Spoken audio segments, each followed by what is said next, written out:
കണ്ണപ്പൻ നായനാർ ഒരു കാട്ടാളനായിരുന്നു. അദ്ദേഹം ഒരു ദിവസം കാട്ടിലൂടെ സഞ്ചരിക്കുന്ന സമയത്ത് ഒരു ശിവലിംഗം കണ്ടു. വളരെയധികം വിശേഷപ്പെട്ട ഒരു ശിവലിംഗം. എന്തെന്നില്ലാത്തൊരു അടുപ്പം അതിനോട് തോന്നുന്നു.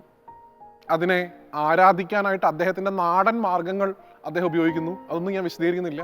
എന്തായാലും സ്വന്തം കണ്ണുപോലും കുത്തി ചൂഴ്ന്നെടുത്ത് ശിവന് കൊടുക്കാൻ തയ്യാറായവനാണ് കണ്ണപ്പൻ. അങ്ങനെയുള്ള കണ്ണപ്പൻ്റെ പ്രാധാന്യം കൊണ്ടും അദ്ദേഹത്തിൻ്റെ സാന്നിധ്യം കൊണ്ടും പ്രശസ്തമാണ് ശ്രീകാളഹസ്തി. എങ്ങനെയാണ് ഈ പേര് വന്നത്? ശ്രീകാളഹസ്തി എന്നാണ്.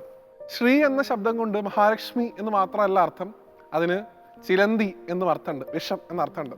കാല എന്ന ശബ്ദത്തിന് കറുപ്പ് എന്ന് മാത്രമല്ല, അതിന് പാമ്പ് എന്നർത്ഥമുണ്ട്. ഹസ്തി എന്ന ശബ്ദത്തിന് ആന എന്നാണ് അർത്ഥം. ഈ 3 പേരുമാണ് ഈ ഒരു ക്ഷേത്രത്തിന്റെ നിർമ്മിതിക്ക് കാരണം. ആ ശിവലിംഗത്തിലും ഈ 3 പേരുടെയും രൂപങ്ങൾ കാണാൻ സാധിക്കും.